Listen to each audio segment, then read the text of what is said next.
Hello friends, welcome back to Anvesha channel. आज हम लोग पढ़ेंगे हिंदी साहित्य का इतिहास जो आचार्य रामचंद्र शुक्ल द्वारा रचित है। तो हम लोग आधुनिक काल पढ़ रहे थे, गद्य साहित्य का आविर्भाव प्रकरण 2। तो आज हम लोग पार्ट 2 पढ़ेंगे।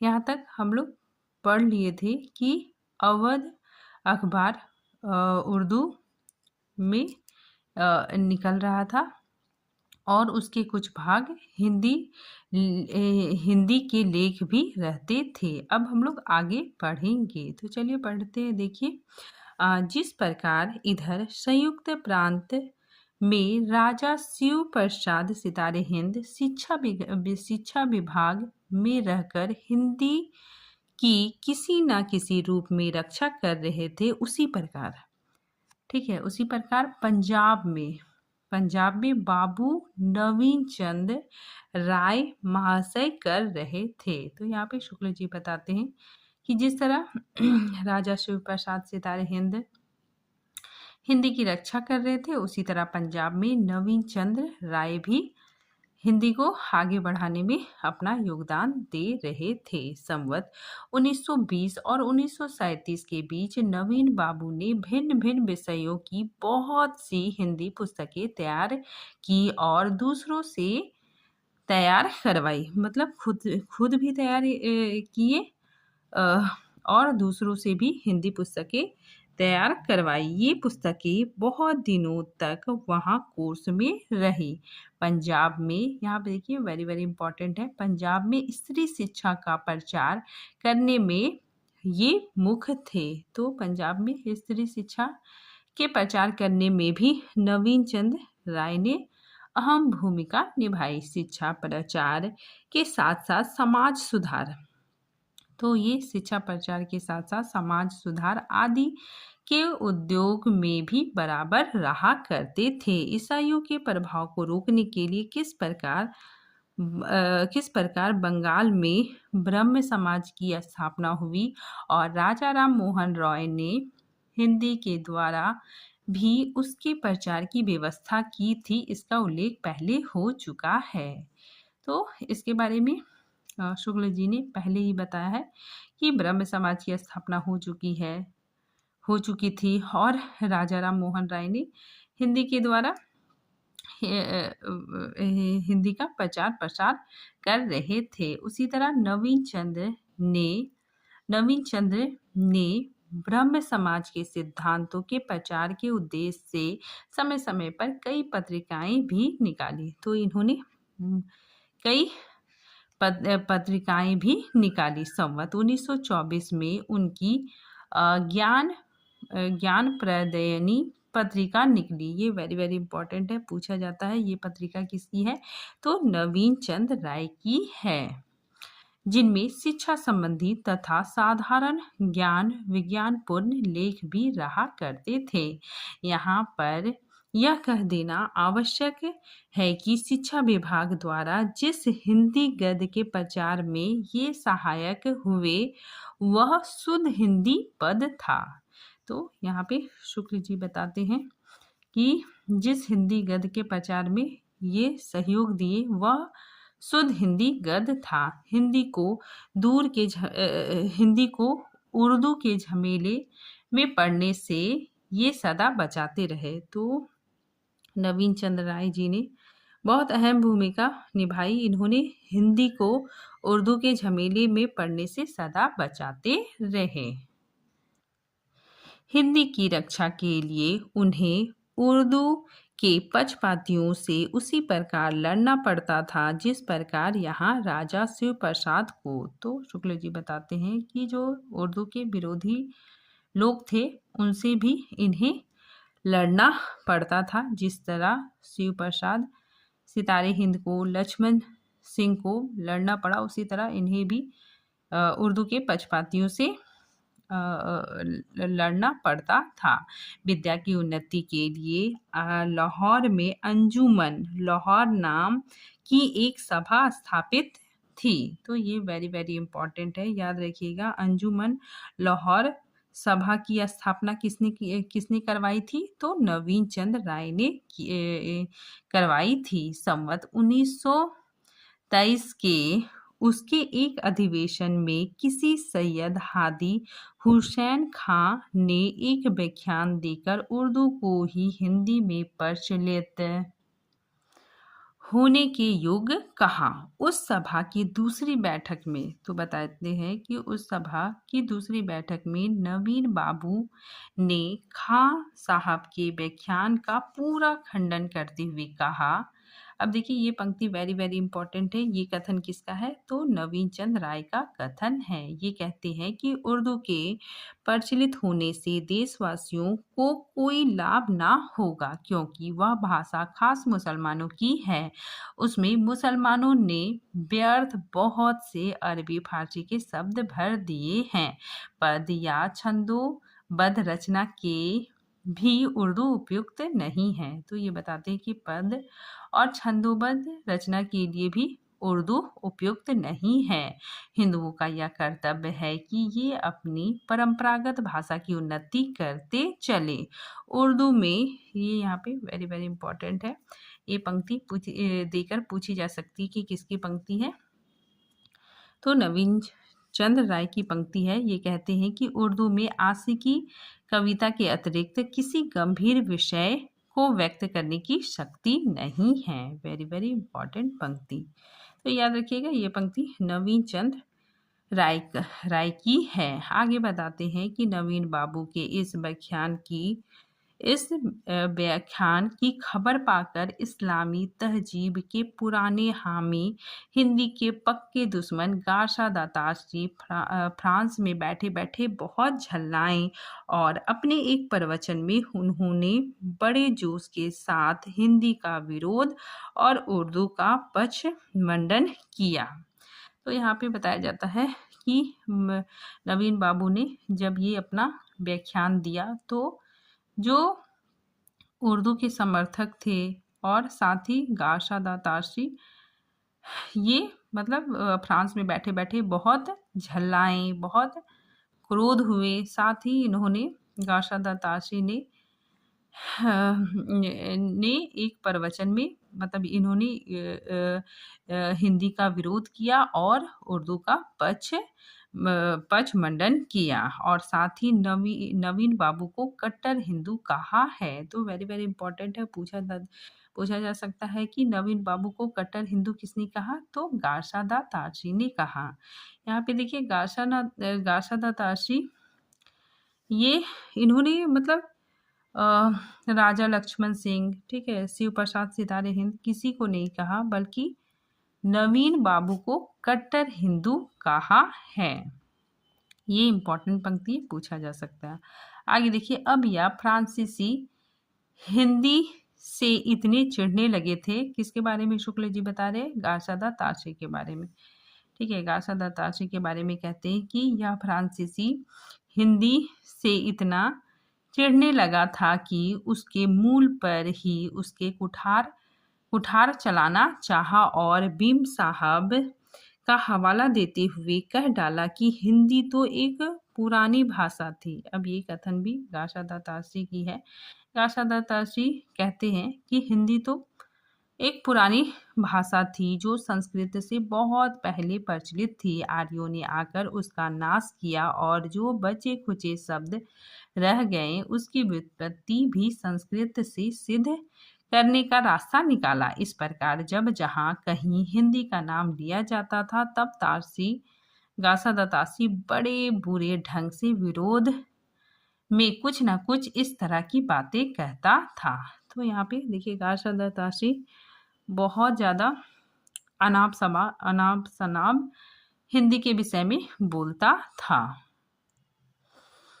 तो शुक्ल जी वही बताना चाह रहे हैं कि गाशा दातारची ये उर्दू का समर्थक था, साथ ही हिंदी का बहुत ज़्यादा विरोधी था और कुछ भी अनाप शनाप कहता था। आगे सर सैयद अहमद का अंग्रेज अधिकारियों पर कितना प्रभाव था यह पहले कहा जा चुका है। संवत 1925 में इस प्रांत के शिक्षा विभाग के अध्यक्ष हैवेल साहब ने अपनी यह राय जाहिर की है। तो ये कथन किसका है? तो हेवेल का कथन है। तो देखिए ये कहते हैं कि यह अधिक अच्छा होता यदि हिंदू बच्चों को उर्दू सिखाई जाती, ना कि ऐसी बोली में विचार प्रकट करने का अभ्यास कराया जाता जिसे अंत में एक दिन उर्दू के सामने सिर झुकाना पड़ेगा। तो ये कहते हैं कि हिंदू बच्चों को उर्दू सिखाना चाहिए और अंत में ये बताते हैं कि अंत में एक दिन उर्दू के सामने मतलब हिंदी को सर झुकाना पड़ेगा। तो ये कथन किसका है? तो हेवेल का कथन है, जो बिल्कुल गलत है। तो आगे देखिए, इस राय को गाशा दाताश्री ने बड़ी खुशी के साथ अपने प्रवचन में शामिल किया। इसी प्रकार इलाहाबाद इंस्टीट्यूट, यहाँ पे ये वेरी वेरी इंपॉर्टेंट है, ध्यान दीजिए। इलाहाबाद इंस्टीट्यूट के एक अधिवेशन में जब यह विवाद हुआ कि देसी जवान हिंदी को माने या उर्दू को माने, तब हिंदी के पक्ष में कई वक्ता उठकर बोले थे। उन्होंने कहा था कि अदालतों में उर्दू जारी होने का यह फल हुआ कि अधिकांश जनता, विशेषतः गांवों की, जो उर्दू से सर्वथा अपरिचित है, बहुत कष्ट उठाती है। इससे हिंदी का जारी होना बहुत आवश्यक है। बोलने वालों में से किसी ने कहा कि केवल अच्छा नागरिक के रहे और कुछ लोगों ने कहा कि भाषा भी बदलकर सीधी सादी की जाए। तो यहाँ पे इम्पोर्टेंट है, यहाँ पे बताया जा रहा है कि एक बार इलाहाबाद इंस्टीट्यूट में एक अधिवेशन में यह विवाद उठा कि देसी जवान, ठीक है, देसी जवान हिंदी को माने या उर्दू को माने। तो उसमें से कई वक्ता ने उठकर कहा था कि अदालतों में उर्दू जारी होने का फल यही हुआ है कि अधिकांश जनता को, खासकर गाँव में, उर्दू से परिचित नहीं होने के कारण उन्हें बहुत कष्ट उठाना पड़ रहा है। तो इसी वजह से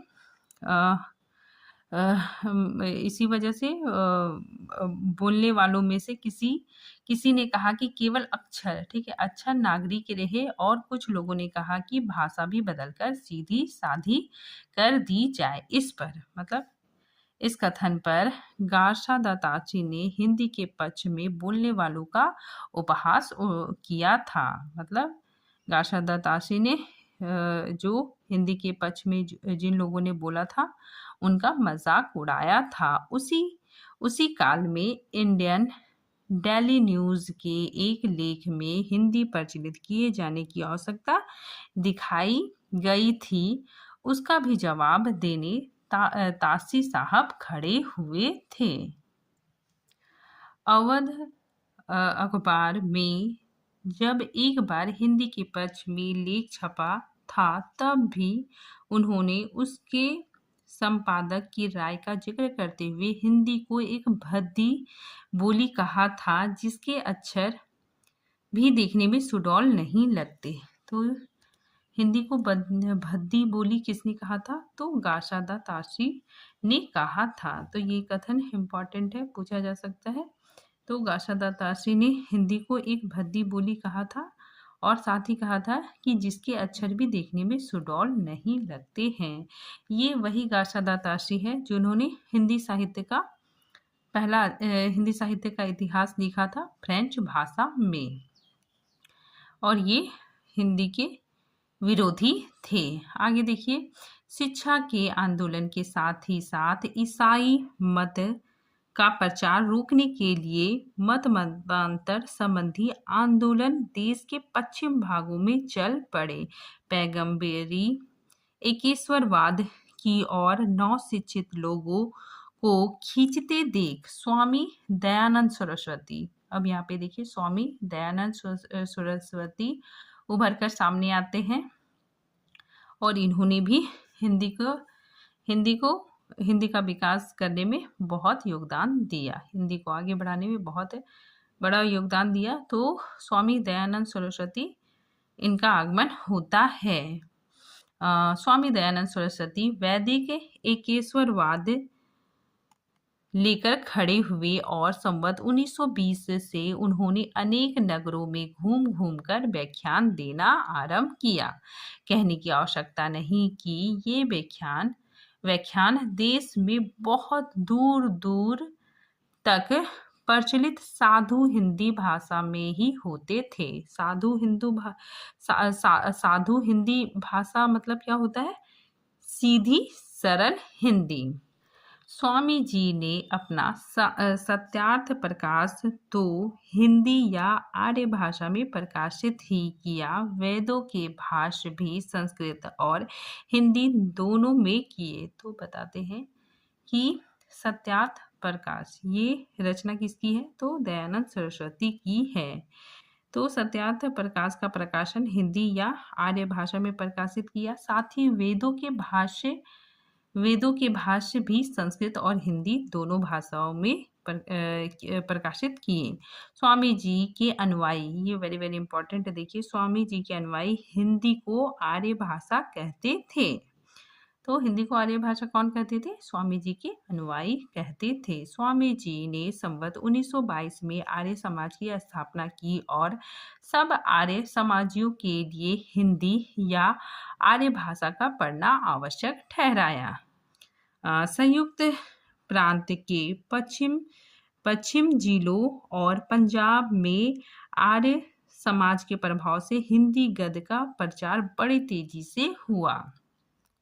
पंजाबी बोली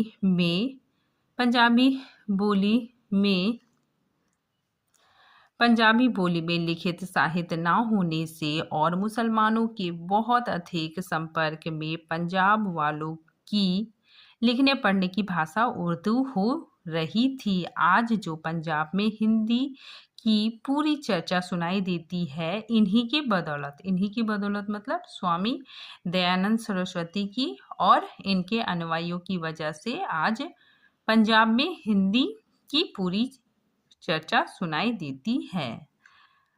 तो यहाँ पे यही बताया जा रहा है कि पंजाब में हिंदी इतना विकसित हुआ तो स्वामी दयानंद सरस्वती और उनके अनुयायियों के कारण।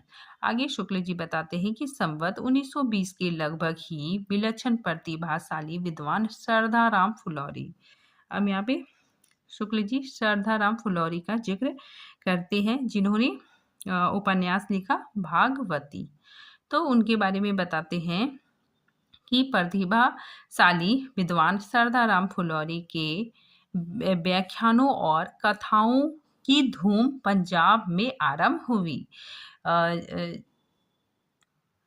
जालंधर के पादरी गोकुलनाथ के व्याख्यानों के प्रभाव से कपूरथला नरेश महाराज रणवीर सिंह ईसाई मत की ओर झुक रहे थे। पंडित सरदाराम फुलौरी जी तुरंत संवत 1920 में कपूरथले पहुंचे और उन्होंने महाराज के सब संशय का समाधान करके प्राचीन वर्णाश्रम धर्म का ऐसा सुंदर निरूपण किया कि सब लोग मुग्ध हो गए। पंजाब में सब छोटे बड़े स्थानों में घूमकर पंडित सरदाराम फुलौरी जी उपदेश देते थे, साथ ही रामायण महाभारत आदि की कथाएं सुनाते थे। उनकी कथाएं सुनने के लिए दूर दूर से लोग आते थे और सहस्त्र आदमियों की भीड़ लगती थी। उनकी वाणी में अद्भुत आकर्षण था और उनकी भाषा बहुत जोरदार होती थी। स्थान स्थान पर उन्होंने धर्म सभाएं स्थापित की और उपदेशक तैयार किए। उन्होंने पंजाबी और उर्दू में भी कुछ पुस्तकें लिखी, पर उनकी मुख्य पुस्तकें, ठीक है, तो उनकी मुख्य पुस्तकें हिंदी में ही लिखी है। अपना सिद्धांत ग्रंथ, ये वेरी वेरी इंपॉर्टेंट है, यहाँ पे पूछा जाता है कि सत्यामृत प्रवाह किसकी रचना है? तो सरदाराम फुलौरी की रचना है। तो शुक्ल जी बताते हैं कि अपना सिद्धांत ग्रंथ सत्यामृत प्रवाह उन्होंने बड़ी पौड़ भाषा में लिखा है। वे बड़े ही स्वतंत्र विचार के मनुष्य थे और वेद शास्त्र के यथार्थ अभिप्राय को अभिप्राय को किसी उद्देश्य से छिपाना अनुचित समझते थे। इसी से स्वामी स्वामी दयानंद की बहुत सी बातों का विरोध वे बराबर करते रहते थे। यद्यपि वे बहुत सी बातें कह और लिख जाते थे जो कट्टर अंधविश्वासियों को खटक जाती थी, और कुछ लोग इन्हें नास्तिक तक कह देते थे। पर जब तक वे जीवित रहे, सारे पंजाब के हिंदू उन्हें धर्म का स्तंभ समझते रहे।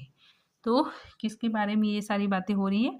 तो श्रद्धाराम फुलौरी के बारे में शुक्ल जी ने ये सारी बातें बतलाई। पंडित श्रद्धाराम जी कुछ पद रचना भी करते थे। हिंदी गद्य में तो उन्होंने बहुत कुछ लिखा और वे हिंदी भाषा के प्रचार में बराबर लगे रहे। संवत 1924 में उन्होंने आत्म चिकित्सा नाम की एक आध्यात्म संबंधी पुस्तक लिखी, जिसे संवत 1928 में हिंदी में अनुवाद करा के छपाया। तो बताते हैं कि इन्होंने आत्म चिकित्सा नाम की एक आध्यात्म संबंधी पुस्तक लिखी, जिसे हिंदी में अनुवाद करके छपाया। इसके पीछे तत्व दीपक, धर्म रक्षा, उपदेश संग्रह, सतोपदेश जो कि दोहों में है, इत्यादि धर्म संबंधी पुस्तकों के अतिरिक्त उन्होंने अपना एक बड़ा जीवन चरित्र 1400 पृष्ठों के लगभग लिखा था, जो कहीं खो गया। तो बताते हैं कि इन्होंने अपना जीवन चरित्र 1400 पृष्ठों में लिखा था, जो कहीं खो गया। भागवती नाम का, यहाँ पे देखिए इनका जो उपन्यास है उसकी भी चर्चा यहाँ पे शुक्ल जी करते हैं कि भागवती नाम का एक सामाजिक उपन्यास भी संवत 1934 में उन्होंने लिखा, जिसकी बड़ी प्रशंसा हुई। अब देखिए ये पंक्ति वेरी वेरी इंपॉर्टेंट है। अपने समय के वे सच्चे हितैषी और सिद्धहस्त लेखक थे। तो ये कथन शुक्ल जी के किसके बारे में कहा है? तो श्रद्धाराम फुलौरी के बारे में कहा है। जो श्रद्धाराम फुलौरी है ये बहुत ही बड़े व्यक्तित्व थे। संवत 1938 में उनकी मृत्यु हो गई। तो संवत 1938 में उनकी मृत्यु हुई। जिस दिन उनका देहांत हुआ उसी दिन, यहाँ पे एक बार की घटना शुक्ल जी बताते हैं कि जिस दिन उनका देहांत हुआ उस दिन उनके मुंह से सहसा निकला कि भारत में भाषा के लेखक दो हैं, एक काशी में, दूसरा पंजाब में, परंतु आज एक ही रह जाएगा। तो इन्होंने अपने अंतिम क्षणों में, जब ये मौत के करीब थे, तब इन्होंने कहा था कि भारत में भाषा के लेखक दो हैं, एक काशी में और दूसरा पंजाब में। काशी में कौन है? तो भारतेंदु हरिश्चंद्र जी है, और दूसरा पंजाब में कौन है? तो स्वयं यही थे। फिर इसीलिए आगे कहते हैं परंतु आज एक ही रह जाएगा, क्योंकि आज ये मरने वाले थे, इसीलिए ये कहते हैं कि परंतु आज एक ही रह जाएगा। कहने की आवश्यकता नहीं कि काशी के लेखक से अभिप्राय भारतेंदु हरिश्चंद्र से था। राजा शिव प्रसाद आम फहम और खास पसंद भाषा का उपदेश ही देते रहे। उधर हिंदी अपना रूप आप स्थित कर चली। इस बात में धार्मिक और सामाजिक आंदोलनों ने भी बहुत कुछ सहायता पहुंचाई। हिंदी गद्य की भाषा किस दिशा की और संभवतः जाना चाहती है, इसकी सूचना तो काल अच्छी तरह दे रहा था। काल मतलब समय अच्छी तरह दे रहा था कि हिंदी गद्य किस दिशा की ओर जा रही थी। सारी भारतीय भाषाओं का साहित्य चिरकाल से संस्कृत की परिचित और भावपूर्ण पदावली का आश्रय लेता चला आ रहा था। तो यहाँ पे बताया जा रहा है कि सारी जो भारतीय भाषा है वो संस्कृत से ही परिचित है। अतः गद्य के नवीन विकास में उस पदावली का त्याग और किसी विदेशी पदावली का सहसा ग्रहण कैसे हो सकता था, जबकि बंगला और मराठी क्या है? देसी भाषा। तो बंगला, मराठी आदि अन्य देसी भाषाओं का गद्य परंपरागत संस्कृत पदावली का आश्रय लेता हुआ चल पड़ा था। तब हिंदी गद्य, ठीक है, हिंदी गद्य उर्दू के झमेले में पढ़कर कब तक रुका रहता। सामान्य संबंध सूत्र को त्याग कर दूसरी देसी भाषाओं से अपना नाता हिंदी कैसे तोड़ सकती थी? उसकी सगी बहन होकर। अब देखिए हिंदी का सगी बहन कौन है? तो बंगला और मराठी। तो हिंदी अपने सगी बहनों का साथ कैसे छोड़ सकती है? तो उसी चीज़ को बताया जा रहा है कि उसकी सगी बहन होकर एक अजनबी के रूप में उनके साथ वह कैसे चल सकती थी, जबकि यूनानी और लैटिन के शब्द यूरोप के भिन्न भिन्न मूलों से निकली हुई देसी भाषाओं के बीच एक प्रकार का साहित्यिक संबंध बनाए हुए हैं। तब एक ही मूल से निकली हुई आर्य भाषाओं के बीच उस मूल भाषा के साहित्यिक शब्द की परंपरा यदि संबंध सूत्र के रूप में चली आ रही है तो इसमें आश्चर्य की क्या बात है? कुछ अंग्रेज विद्वान संस्कृत गर्भित हिंदी की हंसी उड़ाने के लिए किसी अंग्रेजी वाक्य में उसी भाषा में लैटिन के शब्द भरकर पेश करते हैं। उन्हें यह समझना चाहिए कि अंग्रेजी का लैटिन के साथ मूल संबंध नहीं है। तो शुक्ल जी कहते हैं कि अंग्रेजी का लैटिन के साथ मूल संबंध नहीं है, पर हिंदी, बंगला, मराठी, गुजराती आदि भाषाएं संस्कृत के ही कुटुंब की है, उसी की प्रकृत रूप से निकली है। इन आर्य भाषाओं का संस्कृत के साथ बहुत घनिष्ठ संबंध है। तो शुक्ल जी बताते हैं कि आर्य भाषाओं का संस्कृत के साथ बहुत घनिष्ठ संबंध है। इन भाषाओं के साहित्य की परंपरा को भी संस्कृत साहित्य की परंपरा का विस्तार कह सकते हैं। देश भाषा के साहित्य को उत्तराधिकार में जिस प्रकार संस्कृत साहित्य के कुछ संचित शब्द मिले हैं, उसी प्रकार विचार और भावनाएं भी मिली है। तो बताते हैं कि देश भाषा के साहित्य को संस्कृत साहित्य के, ठीक है, संस्कृत साहित्य के कुछ संचित शब्द मिले हैं, उसी प्रकार विचार और भावनाएं भी मिली है। विचार और वाणी की इस धारा से हिंदी अपने को विच्छिन्न कैसे कर सकती थी? आगे बताते हैं कि राजा लक्ष्मण सिंह के समय में ही हिंदी गद्य की भाषा अपने भावी रूप का आभास दे चुकी थी। अब आवश्यकता ऐसे शक्ति संपन्न लेखकों की थी जो अपनी प्रतिभा और उद्भावना के बल से उसे सुव्यवस्थित और परिमार्जित करते और उनमें ऐसे साहित्य का विधान करते जो शिक्षित जनता की रुचि के अनुकूल होता। ठीक इसी परिस्थिति में भारतेंदु का उदय हुआ।